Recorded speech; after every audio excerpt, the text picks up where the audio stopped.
പ്രത്യക്ഷ പ്രാർത്ഥന നമുക്ക് പ്രാർത്ഥിക്കാം. അമ്മേ പരിശുദ്ധമ്മേ, അമ്മേ പരിശുദ്ധമ്മേ, ദൈവമാതാവേ, ദൈവമാതാവേ, കൃപാസനത്തിലൂടെ ഞങ്ങൾക്കും ഞങ്ങളുടെ ദേശത്തിനും അമ്മ മധ്യസ്ഥം തേടി തന്ന എല്ലാ അനുഗ്രഹങ്ങൾക്കും കൃപകൾക്കും ഞങ്ങളിപ്പോൾ ഹൃദയം നിറഞ്ഞ നന്ദി പറയുന്നു. അമ്മേ പരിശുദ്ധമ്മേ, ദൈവമാതാവേ, 2004 ഡിസംബർ 7 തീയതി ഉച്ചകഴിഞ്ഞ് 2:30 കൃപാസനത്തിൽ സംഭവിച്ച അമ്മയുടെ പ്രത്യക്ഷപ്പെടലിനെ കുറിച്ച് തിരുസഭയ്ക്ക് സമർപ്പിച്ചിരിക്കുന്ന പഠനരേഖകളുടെ മേൽ സഭാത്മകമായ പഠനം ആരംഭിക്കുവാൻ ഞങ്ങൾ പ്രാർത്ഥിക്കുന്നു. അമ്മേ പരിശുദ്ധമേ, അമ്മേ പരിശുദ്ധമേ, ഭൂസ്വർലോകങ്ങളുടെ രാജ്ഞിയായ അങ്ങേയ്ക്ക് ഭൗമ സംരക്ഷണത്തിനായി പ്രപഞ്ചപ്രകൃതിയെ തിരുസഭ പ്രതിഷ്ഠിക്കുവാൻ ഈ പ്രത്യക്ഷീകരണം വഴി ഇടയാക്കണമേ.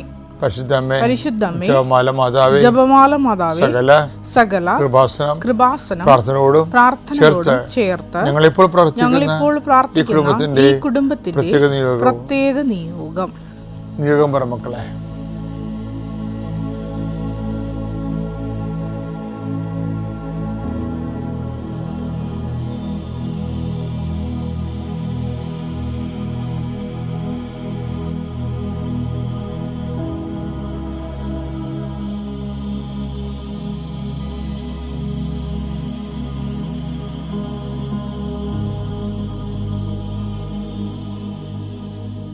അമ്മയുടെ പ്രത്യക്ഷീകരണത്തിന്റെ അനുഗ്രഹവേളയിൽ ഞങ്ങൾക്ക് സാധിച്ചു തരുവാൻ കനിയണമേ.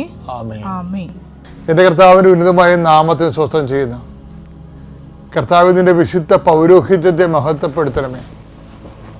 കർത്താവ് സഭയിലുള്ള സാന്നിധ്യം പ്രകടമാക്കണമേ. 39 വർഷം ഞാൻ അർപ്പിച്ച കൃപാനയുടെ യുഗതിയാണ്. കൃപാസന അൾത്താരെ ജീവനോടെ പ്രത്യക്ഷപ്പെട്ട പരിശുദ്ധ അമ്മയുടെ മാധ്യസ്ഥത്തിന് ഉച്ചമുതൽ ഉള്ളംകാല് വരെ കർത്താവിൻ്റെ രക്തം പടരട്ടെ. എല്ലാ കോശങ്ങളിലും പെസ്സുകളിലും കർത്താവിൻ്റെ രക്തം പടരട്ടെ. ഈശോയെ, മാരകരോഗങ്ങൾ മറാവ്യാധികൾ യേശുവിൻ്റെ നാമത്തിൽ മാറിപ്പോകട്ടെ. ഈശോ, നിന്റെ വിശുദ്ധ പൗരോഹിത്യത്തെ മഹത്വപ്പെടുത്തണമേ. കർത്താവേ, നിന്നെ ആശ്രയിക്കുന്ന നിരാശന ഇടയാക്കലെന്ന് പ്രാർത്ഥിക്കുന്നു. ഈശോയെ, ഇന്നത്തെ ദിവസം സഞ്ചരിക്കുന്ന വഴികൾ, സംസാരിക്കുന്ന വ്യക്തികൾ, നിങ്ങൾ കടന്നു പോകുന്ന ഓരോ സംരംഭങ്ങൾ, ഓഫീസുകൾ, അതുപോലെ തന്നെ ഇടങ്ങൾ, വീടുകൾ, അവരോട് സംസാരിക്കുന്ന വിഷയങ്ങൾ എല്ലാം നിങ്ങൾക്ക് അനുകൂലമാകുകയും നിങ്ങൾക്ക് സംസാരിക്കാൻ ആവശ്യമില്ലാത്തത് സംസാരിക്കാതിരിക്കുകയും അസ്വസ്ഥതകൾ ഉണ്ടാകാതിരിക്കുകയും ഹൃദയം ഭാരപ്പെടാതിരിക്കുകയും എൻ്റെ ഹൃദയത്തെ കർത്താവിൻ്റെ നാമത്തിൽ ഞാൻ മുദ്രവെക്കുന്നു. കർത്താവെ, അങ്ങ് ആഗ്രഹിക്കാത്ത വഴികളിലൂടെ സഞ്ചരിക്കാതിരിക്കാൻ അവർക്ക് അങ്ങ് സംരക്ഷണം നൽകണമെന്ന് പ്രാർത്ഥിക്കുന്നു. ദൈവത്തിൻ്റെ കരുണ നിന്നെ ആവശ്യിക്കട്ടെ. നിൻ്റെ കുഞ്ഞുങ്ങളെ ആശീർവദിക്കട്ടെ. നീ ഏറ്റെടുത്തിരിക്കുന്ന എല്ലാ വിഷയവും, വിദ്യാർത്ഥികൾ എന്ന നിലയിൽ നിങ്ങൾ ഏറ്റെടുത്തിരിക്കുന്ന ഉത്തരവാദിത്തങ്ങൾ, നിങ്ങൾ കണ്ടുപിടിക്കേണ്ട സബ്ജക്റ്റുകൾ, കോഴ്സുകൾ, സ്ഥാപനങ്ങൾ, അതുപോലെ തന്നെ രാജ്യങ്ങൾ എല്ലാം നിങ്ങളുടെ മുമ്പിൽ വെളിപ്പെട്ട് വരാൻ ഇടയാക്കട്ടെ പ്രാർത്ഥിക്കുന്നു. എൻ്റെ കർത്താവ്, നീ കുഞ്ഞുങ്ങളെ, സാധാരണ മനുഷ്യർ, കന്നുകാലികളെ കൊണ്ടും ആടുമാടുകളെ കൊണ്ടും ജീവിക്കുന്നവരുണ്ട്, കൃഷിയിടങ്ങളെ കൊണ്ട് ജീവിക്കുന്നവരുണ്ട്, മത്സ്യത്തൊഴിലാളികളായ സഹോദരങ്ങളുണ്ട്. എല്ലാവരും അനുഭവിക്കുന്ന അടിസ്ഥാന തൊഴിലവസ്ഥകളുടെ മേലുള്ള മറ്റുള്ളവരുടെ കടന്നുകയറ്റവും അതുമൂലം ഉണ്ടാകുന്ന വിലത്തകർച്ചയും അതുമൂലം ഉണ്ടാകുന്ന കടക്കയറ്റങ്ങളിലുമെല്ലാം രക്ഷിക്കാൻ വേണ്ടി കർത്താവിൻ്റെ ചൈതന്യം നിന്നിലേക്ക് ആവശ്യിക്കുകയും നിന്നെ കർത്താവ് സംരക്ഷിക്കുകയും ചെയ്യട്ടെ. കെട്ടിച്ചു വിട്ട മക്കളെ, ക്ലേശങ്ങളോട് തിരിച്ചു വന്നിരിക്കുന്നവർ, ഗർഭിണിയായ മക്കൾ, ഗർഭശിശുക്ക് രോഗങ്ങളുള്ളവർ, കുടുംബത്തിൽ കലഹങ്ങളുള്ളവർ, അസമാധാനമുള്ളവർ, അകന്നു താമസിക്കുന്നവർ, ഒന്നു ജീവിക്കാൻ ആഗ്രഹിക്കുന്നവർ എല്ലാവരും കർത്താവ് അനുഗ്രഹിക്കട്ടെ. വ്യത്യസ്തമായ കാര്യങ്ങൾക്കും ജോലിക്കും വേണ്ടി അന്യനാടുകളിലേക്ക് പോയിരിക്കുന്നവർ അവർ സമാധാനം തിരിച്ചെത്തുവാൻ ഇടയാക്കണമെന്ന് പ്രാർത്ഥിക്കുന്നു. അവരവിടെ തന്നെ കർത്താവിൻ്റെ കടങ്ങൾ പരിഹരിക്കപ്പെടുകയും അവർക്കുണ്ടാകുന്ന തൊഴിൽ തകർച്ചകളെയും രേഖാമൂലമായ തകർച്ചകളെയും എല്ലാം കർത്താവ് പരിഹരിക്കുന്നതിനായി പ്രാർത്ഥിക്കുന്നു. വിസ തകർന്ന് നഷ്ടപ്പെട്ടവർ, വിസ തീർന്നു പോകാൻ പോകുന്നവർ, പിന്നീട് പുതുക്കി കിട്ടാത്തവർ, അത് പുതുക്കി കിട്ടുന്നതിന് വേണ്ടി പ്രാർത്ഥിക്കുന്നു. 8 ദിവസങ്ങളുടെ ഈ പ്രാർത്ഥന കഴിഞ്ഞ് വിസ പുതുക്കാത്തവർക്ക് 8 ദിവസങ്ങൾ അത് പുതുക്കി കിട്ടുവാനും 8 ദിവസങ്ങളിൽ നിങ്ങളുടെ ആപ്ലിക്കേഷൻ സെറ്റ് ചെയ്യാൻ കർത്താവ് നിങ്ങൾ അനുഗ്രഹിക്കട്ടെ. എൻ്റെ കർത്താവിൻ്റെ ഉന്നതമായ നാമത്തിൽ സഭയുടെ അധികാരത്തിൽ കുരിശടയാളത്തിൽ നിങ്ങൾ അനുഗ്രഹിക്കപ്പെടട്ടെ. വിശ്വാസ പ്രമാണം. സർവശക്തനായ പിതാവും ആകാശത്തിൻ്റെയും ഭൂമിയുടെയും സൃഷ്ടാവുമായ ദൈവത്തിൽ ഞാൻ വിശ്വസിക്കുന്നു. അവിടുത്തെ ഏകപുത്രനും ഞങ്ങളുടെ കർത്താവുമായ ഈശോ മിശിഹായിലും ഞാൻ വിശ്വസിക്കുന്നു. ഈ പുത്രൻ പരിശുദ്ധാത്മാവിനാൽ ഗർഭസ്ഥനായി കന്യകാമറിയത്തിൽ നിന്ന് പിറന്ന് പൊന്തിയോസ് പീലാത്തോസിന്റെ കാലത്ത് പീഡകൾ സഹിച്ച് കുരിശിൽ തറയ്ക്കപ്പെട്ട് മരിച്ച് അടക്കപ്പെട്ട് പാതാളങ്ങളിൽ ഇറങ്ങി മരിച്ചവരുടെ ഇടയിൽ നിന്ന് മൂന്നാം നാൾ ഉയർത്ത് സ്വർഗത്തിലേക്ക് എഴുന്നള്ളി സർവശക്തിയുള്ള പിതാവായ ദൈവത്തിന്റെ വലതുഭാഗത്തിരിക്കുന്നു. അവിടെ നിന്ന് ജീവിക്കുന്നവരെയും മരിച്ചവരെയും വിധിക്കുവാൻ വരുമെന്നും ഞാൻ വിശ്വസിക്കുന്നു. പരിശുദ്ധാത്മാവിലും ഞാൻ വിശ്വസിക്കുന്നു. വിശുദ്ധ കത്തോലിക്കാ സഭയിലും പുണ്യവാന്മാരുടെ ഐക്യത്തിലും പാപങ്ങളുടെ മോചനത്തിലും ശരീരത്തിന്റെ ഉയർപ്പിലും നിത്യമായ ജീവിതത്തിലും ഞാൻ വിശ്വസിക്കുന്നു. ആമേൻ. സ്വർഗ്ഗസ്ഥനായ ഞങ്ങളുടെ പിതാവേ, അങ്ങയുടെ നാമം പൂജിതമാകണമേ. അങ്ങയുടെ രാജ്യം വരണമേ. അങ്ങയുടെ തിരുമനസ് സ്വർഗത്തിലെ പോലെ ഭൂമിയിലുമാകണമേ. അന്നു വേണ്ടുന്ന ആഹാരം ഇന്ന് ഞങ്ങൾക്ക് തരണമേ. ഞങ്ങളോട് തെറ്റ് ചെയ്യുന്നവരോട് ഞങ്ങൾ ക്ഷമിക്കുന്നത് പോലെ ഞങ്ങളുടെ തെറ്റുകൾ ഞങ്ങളോടും ക്ഷമിക്കണമേ. ഞങ്ങളെ പ്രലോഭനത്തിൽ ഉൾപ്പെടുത്തരുതേ, തിന്മയിൽ ഞങ്ങൾ രക്ഷിക്കണമേ. ആമേൻ. നന്മ നിറഞ്ഞ മറിയമേ, സ്വസ്തി. കർത്താവ് അങ്ങയുടെ കൂടെ സ്ത്രീകളിൽ അങ്ങ് അനുഗ്രഹിക്കപ്പെട്ടവളാകുന്നു. അങ്ങയുടെ ഉദരത്തിൻ ഫലമായി ഈശോ അനുഗ്രഹിക്കപ്പെട്ടവനാകുന്നു. പരിശുദ്ധ മറിയമേ, തമ്പുരാന്റെ അമ്മേ, പാപികളായ ഞങ്ങൾക്ക് വേണ്ടി ഇപ്പോഴും ഞങ്ങളുടെ മരണസമയത്തും തമ്പുരാനോട് അപേക്ഷിക്കണമേ. ആമേൻ. യേശു കർത്താവാണെന്ന് പറഞ്ഞതിന് പിശാചിന് പോലും പ്രൊവിഷനുണ്ട്. അയാൾക്ക് നടക്കുന്ന കാര്യമാണത്. അതുകൊണ്ടാണ് 2:19 പറയണത്. യാക്കോബ് യേശു കർത്താവാണെന്ന് പിശാച് പറയേണ്ടത്. യാക്കോബ് 2:19 ദൈവം ഏകനാണെന്ന് ദൈവം ഏകനാണെന്ന് നീ വിശ്വസിക്കുന്നു. അത് നല്ലത് തന്നെ. പിശാചുക്കളും അങ്ങനെ വിശ്വസിക്കുന്നു. അവർ ഭയന്ന് വിറയ്ക്കുകയും ചെയ്യുന്നു. ഭയന്ന് വിറക്കുക മാത്രമേ ഉള്ളൂ, അതിനുവേണ്ടി നിലനിൽക്കത്തില്ല അവൻ. ഉയർപ്പിന്റെ ഫലങ്ങളില്ലേ, ദൈവവിശ്വാസത്തിന് ഫലങ്ങളുണ്ടാകും. ഫലങ്ങളെ കൊണ്ടല്ലേ വൃക്ഷത്തെ അറിയണത്. അതാണ് വിഷയം. ഉയർപ്പിൽ വിശ്വസിച്ചിട്ടെന്ന് പറഞ്ഞാൽ ഉയർപ്പ് അംഗീകരിക്കണം. അംഗീകരിക്കുമ്പോൾ എന്ത് പറ്റും? അംഗീകാരത്തിൻ്റെ ഫലങ്ങളുണ്ടാകും. കർത്താവ് ഫലങ്ങൾ ഉണ്ടാകുന്നതിനെ കുറിച്ച് പറയുന്നുണ്ട്. ഉയർപ്പ് നീ വിശ്വസിക്കുന്നുണ്ടെങ്കിൽ അതൊരു ഭാഗം മാത്രമാണ്, 30%. ഉയർപ്പിൽ വിശ്വസിക്കുന്നു എന്ന് പറയുമ്പോൾ അത് അംഗീകരിക്കുകയാണ് ചെയ്യണമെന്നുണ്ടെങ്കിൽ അതിൻ്റെ ഫലങ്ങളുണ്ടാകും. അപ്പോൾ ഉയർപ്പിൻ്റെ ഫലങ്ങളാണ് ഉയർപ്പിനെ സാധൂകരിക്കണത്. നീ ഉയർപ്പിൽ കർത്താവിൻ്റെ ഉയർപ്പ് അംഗീകരിക്കുന്നു എന്നുള്ളത് നിൻ്റെ ഫലങ്ങളിൽ നിന്നാണ് വരണത്. അതാണ് ഇവിടുത്തെ പ്രശ്നം മുഴുവനും. ഇപ്പം നമ്മളെ സോഷ്യൽ മീഡിയയിലൊക്കെ ഒത്തിരിയേറെ ആരോപണങ്ങൾ ഒക്കെ വരത്തില്ലേ. അപ്പം ആരോപണങ്ങളൊക്കെ വരണം നല്ലതായി ശരിക്കും പറഞ്ഞാൽ. കാര്യം എന്താണ്? അതൊരു സോഷ്യൽ ഓഡിറ്റിങ്ങാണ്. നമ്മുടെ കയ്യിൽ മിസ്റ്റേക്ക് ഉണ്ടാകാതിരിക്കാൻ വേണ്ടിയുള്ള ഒരു പൊതുസമൂഹത്തിൻ്റെ ജാഗ്രതയാണ് ഇതുപോലെയുള്ള വിമർശനങ്ങൾ. അപ്പം നമ്മൾ നമ്മുടെ ഭാഗം ശ്രദ്ധിച്ചാൽ മതി. ബാക്കിയുള്ള കാര്യങ്ങളല്ല, അതിനകത്ത് നുണമുണ്ടോ തെറ്റുണ്ടോ അത് അവരും ദൈവമായിട്ട് ഉത്തരിക്കേണ്ടതാണ്. നമ്മളെ ശുശ്രൂഷയെ സംബന്ധിച്ചിടത്തോളം ദൈവത്തിൽ നമ്മളൊരു ശുശ്രൂഷ ചെയ്യുന്നു. അത് ആഴമായ ബോധ്യത്തോട് ചെയ്യുന്നതുകൊണ്ട് ദൈവം ജനങ്ങളെ അനുഗ്രഹിക്കുന്നു. അത് കാണുമ്പോൾ പിശാചിന് എന്തിനൊക്കെ തോന്നും, ആരെങ്കിലുമൊക്കെ എടുത്ത് ഉപയോഗിക്കുവാൻ. അതൊന്നും അതിൻ്റെ പുറകെ നടക്കേണ്ട കാര്യമില്ല നമുക്ക്. നമ്മളെ സംബന്ധിച്ചിടത്തോളം ഇപ്പം ഈശോ എന്താ പറഞ്ഞത്? യൂദാസിനോട് പോലും പറഞ്ഞത് എന്താണ്? നീ ചെയ്യാനുള്ളത് വേഗം ചെയ്യണം, അതിനകത്ത് ഒരു പ്രശ്നമില്ല. അത് നിന്റെ കഴുത്തെ പിടിക്കാനോ കയ്യെ പിടിക്കാനോ നിനക്കെതിരെ കേസ് കൊടുക്കാനോ അയാൾ ഇവിടെ റെഡി. ഈശോ യൂദാസിനോട് അങ്ങനെയല്ല പറഞ്ഞത്, ഞാൻ അതിനൊന്നും നിൽക്കത്തില്ലെന്ന് പറയും. എന്താണ്? മനുഷ്യപുത്രൻ എഴുതപ്പെട്ടിരിക്കുന്ന പോലെ കടന്നു പോകും. എന്തോ ഒരു വചനമാണ് അത് ശരിക്കും പറഞ്ഞാൽ. അപ്പം നിങ്ങളെപ്പോഴൊന്ന് ഓർക്കണം. ഇപ്പം പിതാവിൻ്റെ കൃപാസനത്തെക്കുറിച്ചാണെങ്കിലും ആദ്യകാലം മുതൽ ഇതിൻ്റെ ഉള്ളതെല്ലാം പുതിയ പുതിയ ദൈവാനുഭവങ്ങളായത് കാരണം ഇതൊരു മൂവ്മെൻറ്റ് വരുമ്പോഴേ, ഇപ്പം കാരിസ്മാറ്റിക് മൂവ്മെൻറ്റ് തന്നെ വന്ന കാലത്ത് ഭയങ്കര വിമർശനങ്ങളല്ലായിരുന്നു. ഇപ്പോഴും അതിൻ്റെ വിമർശനങ്ങളുണ്ട്. അപ്പോൾ വിമർശിക്കുന്നവർ എല്ലാ മേഖലകളിലും ഉണ്ടാകും, എല്ലാ വിഷയങ്ങളെക്കുറിച്ച് വിമർശിക്കും. പക്ഷേ എന്താ നമ്മുടെ മുമ്പിലുള്ള ഓപ്ഷൻ? അവർ പറയണത് ശരിയാണോ? ശരിയാണെങ്കിൽ നമ്മളത് തിരുത്തണം. അല്ലെന്നുണ്ടെങ്കിൽ നമുക്ക് എന്നാ പ്രശ്നം? കാര്യം വളർത്തുന്നത് ആരാണ്? ദൈവം വളർത്തിയെന്നല്ലേ പറയണത്. 1 കൊരിന്ത്യർ 3:6 ഞാൻ നട്ടു അപ്പോളോ നനച്ചു എന്നാൽ ദൈവമാണ് വളർത്തിയത്. അപ്പൊ ഒരു പ്രസ്ഥാനമായ ശുശ്രൂഷ വളരണത് എങ്ങനെയാ? ദൈവമാണ് അതിനെ വളർത്തുന്നത്, ഒരു സംശയമില്ല കാര്യത്തിൽ. ഇപ്പൊ കൃപാസനത്തെ ദൈവം വളർത്തുന്ന ഒരു വലിയ മിഷൻ ഫീൽഡാണത്. ദൈവത്തിൻ്റെ കൈവെട്ടാൻ നടക്കാൻ പറ്റത്തില്ല. ഞങ്ങളെപ്പോലുള്ള പ്രവർത്തകർ എന്ത് ചെയ്യും? നടുകയും ചെയ്യും, നനയ്ക്കുകയും ചെയ്യും. അതേ ഞങ്ങൾക്കുള്ള പറഞ്ഞിട്ടുള്ളത്. ദൈവം തരുന്നത് ഞങ്ങൾ നടും, ഞങ്ങളുടെ കൂടെ ഉള്ളവർ അത് നനക്കും. പക്ഷെ വളർത്തുന്നത് ആരാണ്? ദൈവമാണ്. അപ്പോൾ വളർച്ചയെക്കുറിച്ച് ഞങ്ങൾക്ക് അവരങ്ങനെ വിമർശിക്കുമ്പോൾ അയ്യോ ഇത് വളരാതിരിക്കുമോ അങ്ങനെ പ്രശ്നമൊന്നുമില്ല. അതല്ലേ വളരെ ഫ്രീ ആയിട്ട് സ്വാതന്ത്ര്യമായിട്ട് നിൽക്കുന്നത്. എന്താ കാര്യം? അവരെ നമ്മളെന്താണ് ചെയ്യേണ്ടത്? അവരെ അനുഗ്രഹിക്കുക മാത്രമേ ചെയ്യാവൂ. നമ്മൾ പറഞ്ഞിരിക്കുന്നത് എന്താണ്?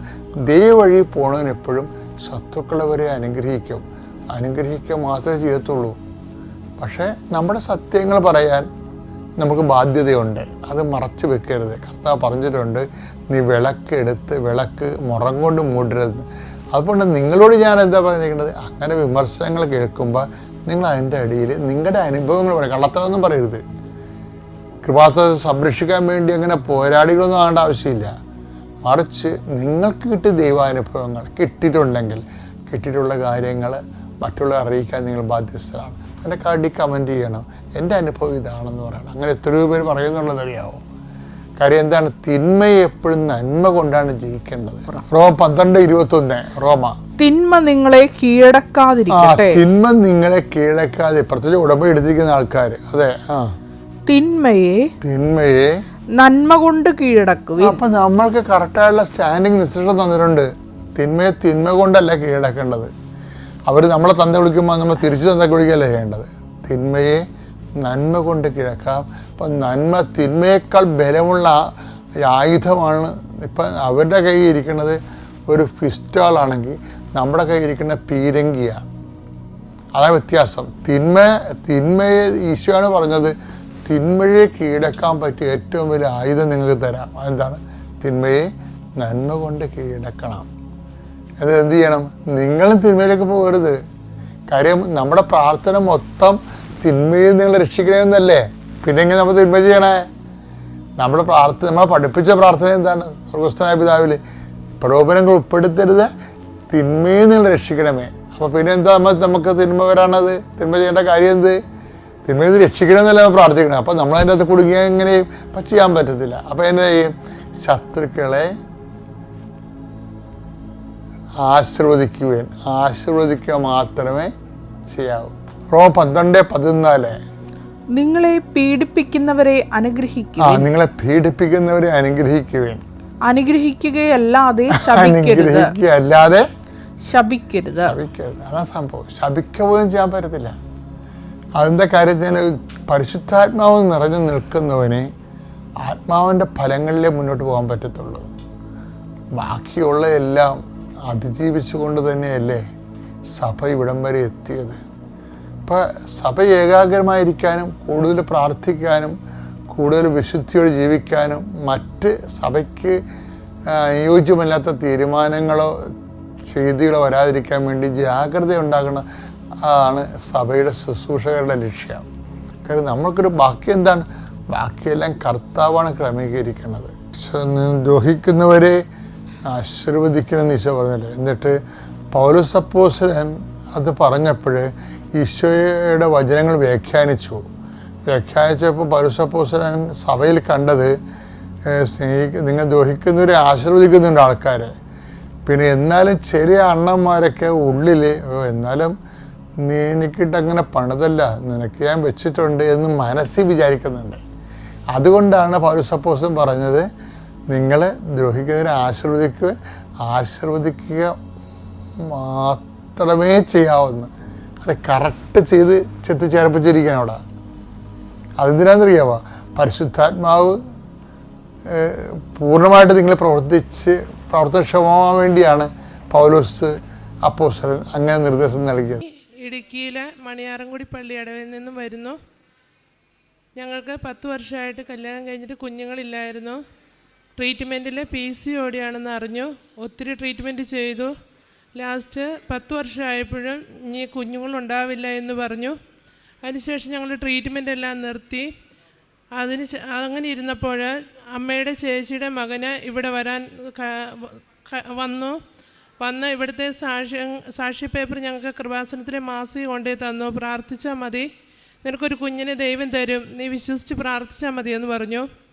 ഞങ്ങൾ പറഞ്ഞു, ഞാൻ ഒത്തിരി പേപ്പർ കണ്ടിട്ടുണ്ട് ചേട്ടാ, ഇനി എന്നാണേലും ഇത് പ്രാർത്ഥിച്ചിട്ടൊന്നും കാര്യമില്ല എന്ന് പറഞ്ഞു. എന്നാലും ചേട്ടൻ ഉറപ്പിച്ച് പറഞ്ഞു, നീ ധൈര്യമായിട്ട് പ്രാർത്ഥിച്ചോടി, നിനക്ക് അടുത്ത മാസം എന്നാണേലും ഒരു കുഞ്ഞിനെ കിട്ടുമെന്ന് പറഞ്ഞു.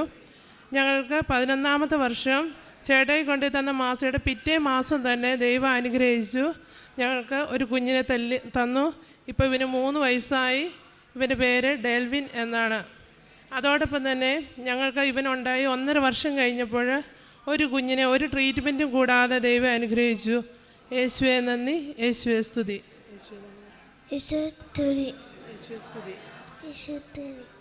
നന്ദി, യേശുവേ സ്തോത്രം. എൻ്റെ പേര് മരിയ ജൻസി. ഞാൻ കുമ്പളങ്ങി സെൻറ്റ് ജോർജ് ഇടവകയിൽ നിന്ന് വരുന്നു. ഞാനിവിടെ എനിക്ക് കിട്ടിയ അനുഗ്രഹം പരിശുദ്ധ അമ്മയും തിരുക്കുമാരനും ചെയ്ത അനുഗ്രഹം നന്ദി പറയാനാണ് ഇവിടെ വന്നിരിക്കുന്നത്. ആദ്യമായി ഞാൻ ഉടമ്പടിയിൽ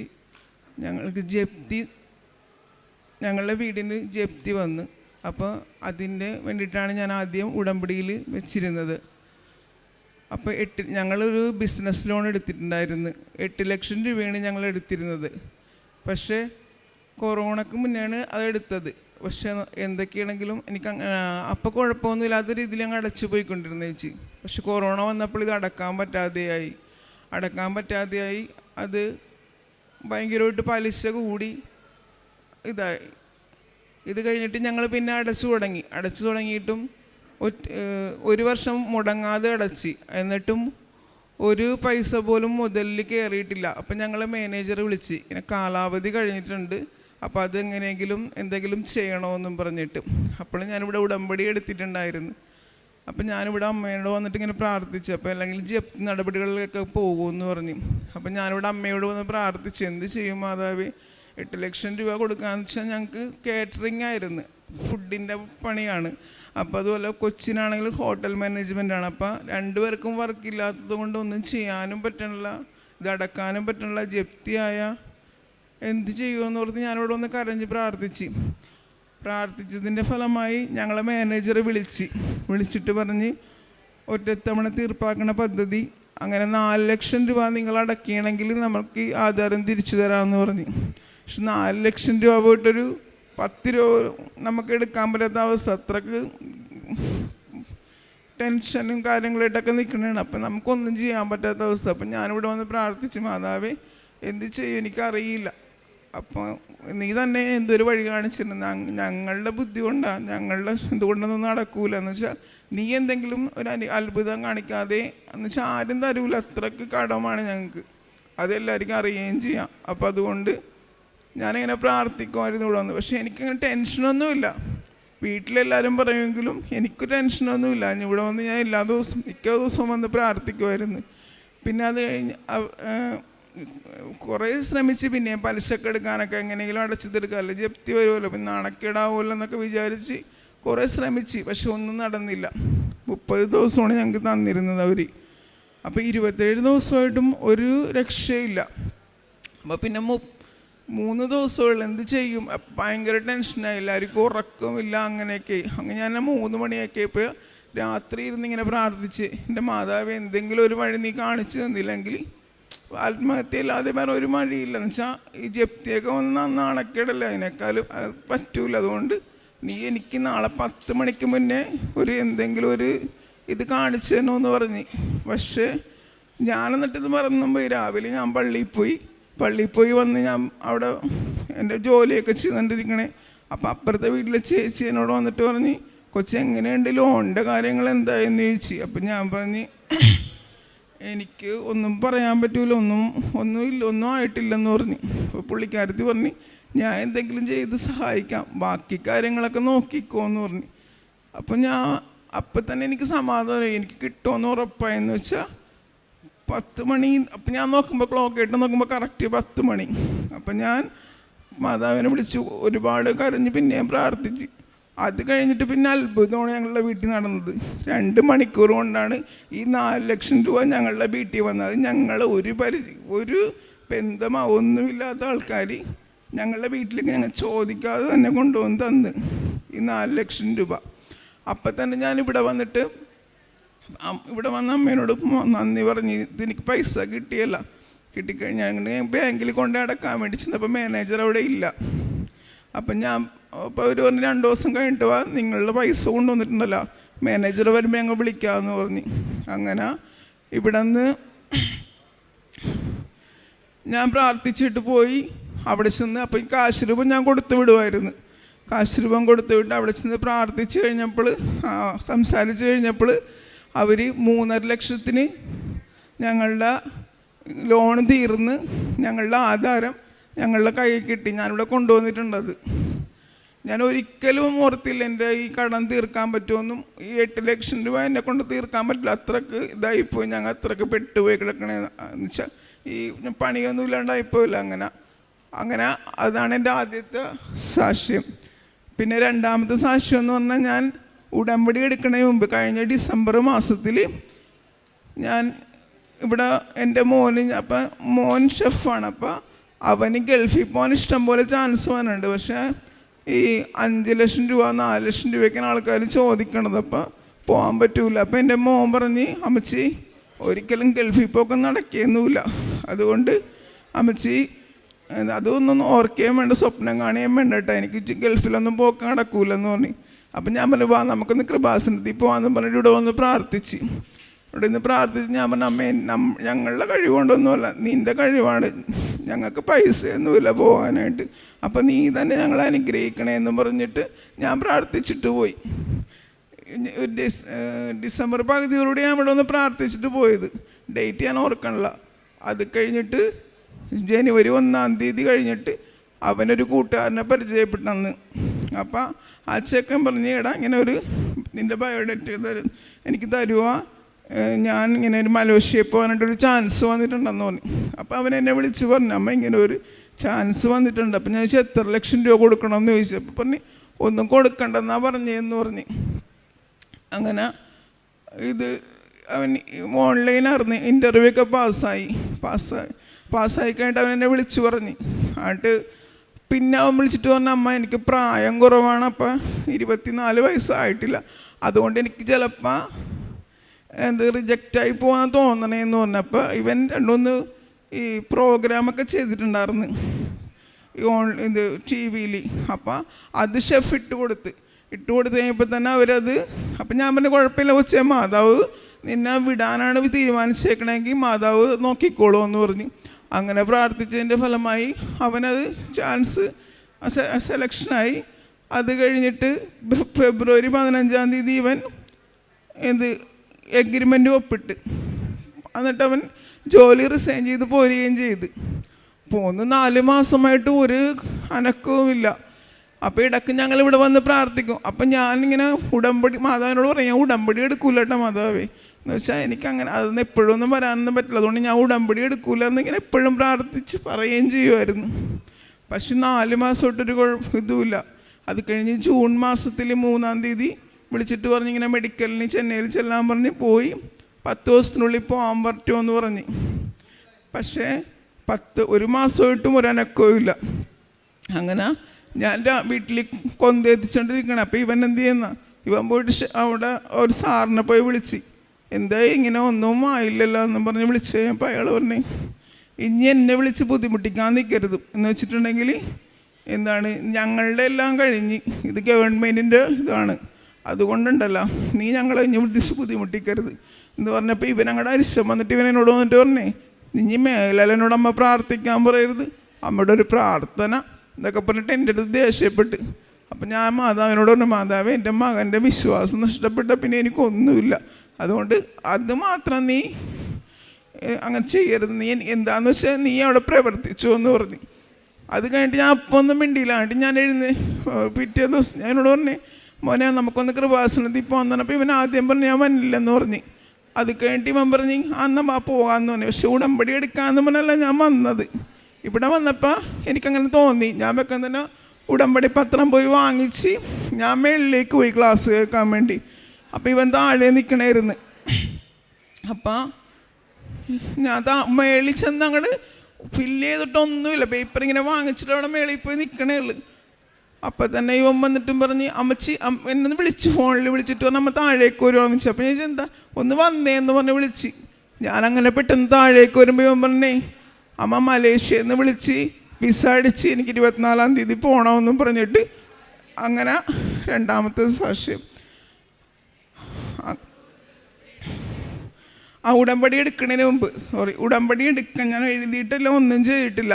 ആ ടൈമിന് എനിക്ക് അപ്പോൾ ഞാൻ ഉടമ്പടി എടുക്കാൻ പത്രം അപ്പം ഞാൻ മേടിച്ചിട്ടുണ്ടായില്ല ഞാൻ ഉടമ്പടി എടുക്കൂലെന്ന്. അങ്ങനെ ഉടമ്പടി എടുക്കുന്നതിന് മുമ്പ് എനിക്കത് സാധിച്ചു കിട്ടി. പിന്നെ എന്നെ വർഷങ്ങളായിട്ട് ഞാൻ ഉടമ്പടി എടുക്കുന്നതിന് മുമ്പ് തന്നെ ഇതൊക്കെയാണ്. ഞാനിവിടെ എനിക്ക് ഇവിടെ പ്രാർത്ഥനയൊക്കെ നടക്കുന്ന സമയത്താണ്, വർഷം ഞാൻ ഓർക്കണില്ല, എനിക്ക് ഈ ഞരമ്പിൽ ചെറിയ കൃപാസനത്തിൽ ഞാൻ വരുമായിരുന്നു, പ്രാർത്ഥനയ്ക്ക് ഞാൻ വരുമായിരുന്നു, ഇവിടെ പ്രാർത്ഥിക്കുകയൊക്കെ ചെയ്യുമായിരുന്നു. അല്ലാണ്ട് ഉടമ്പടി എടുത്തിട്ടില്ല ഞാൻ. അപ്പം എന്താണ് എനിക്ക് ഈ ഓവർ ടെൻഷനാണെന്നാണ് പറഞ്ഞത്. എനിക്കറിയില്ല എന്താണെന്ന്. ഓവർ ടെൻഷനാണ്. അപ്പോൾ ബ്ലഡ് സർക്കുലേഷൻ ഇല്ലാണ്ട് വരുമ്പോൾ ഞാൻ പെട്ടെന്ന് വീഴും താഴേക്ക്.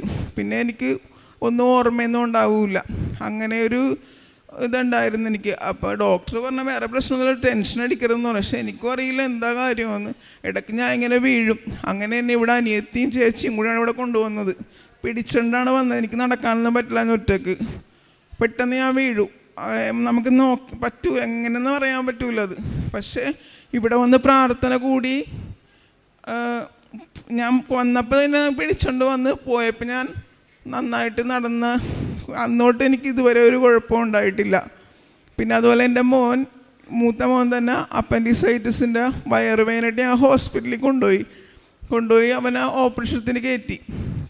അപ്പോൾ കയറ്റിക്കഴിഞ്ഞിട്ട് അപ്പം ഞാൻ ചേച്ചി എന്നെ വിളിച്ചിട്ടുണ്ടായിരുന്നു.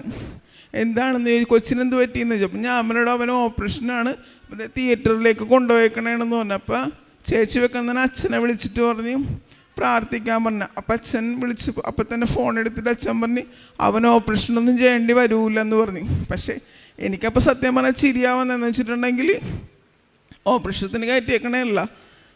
പക്ഷേ കുറച്ച് നേരം കഴിയുമ്പോൾ തന്നെ ഡോക്ടർ വന്നിട്ട് പറഞ്ഞ് ചേച്ചി ഒന്നുകൂടി സ്കാൻ ചെയ്യണം നോക്കണമെന്ന് പറഞ്ഞ്. അങ്ങനെ കൊച്ചിനെ അപ്പം തന്നെ സ്കാൻ ചെയ്ത് കഴിഞ്ഞപ്പോഴില്ലേ ഓപ്പറേഷത്തിന് മറ്റേ അപ്പൻഡിസൈറ്റിസിൻ്റെ പുറത്തിങ്ങനെ ബൗളുകൾ പോലെ കൊഴുപ്പ് കൂടിയേക്കണതാണ്. അപ്പോൾ അത് ഇഞ്ചക്ഷൻ ചെയ്ത് നമുക്ക് മാറ്റാം, ഓപ്പറേഷൻ ചെയ്യണ്ടെന്ന് പറഞ്ഞ്. അപ്പം ഇതുവരെ ഇപ്പം അവനൊരു കുഴപ്പമില്ല. ഇപ്പം 7 വർഷമൊക്കെ ആയിട്ടുണ്ട്. ഞാനത് പിന്നെ അത് പറയാൻ വന്നില്ലല്ലോ, അതുകൊണ്ട് ഞാൻ പറയാഞ്ഞത്. താമസിച്ചു പോയതിന് തിരുക്കുമാരനും മാതാവിനോടും ഞാൻ മാപ്പ് ചോദിക്കുന്നു.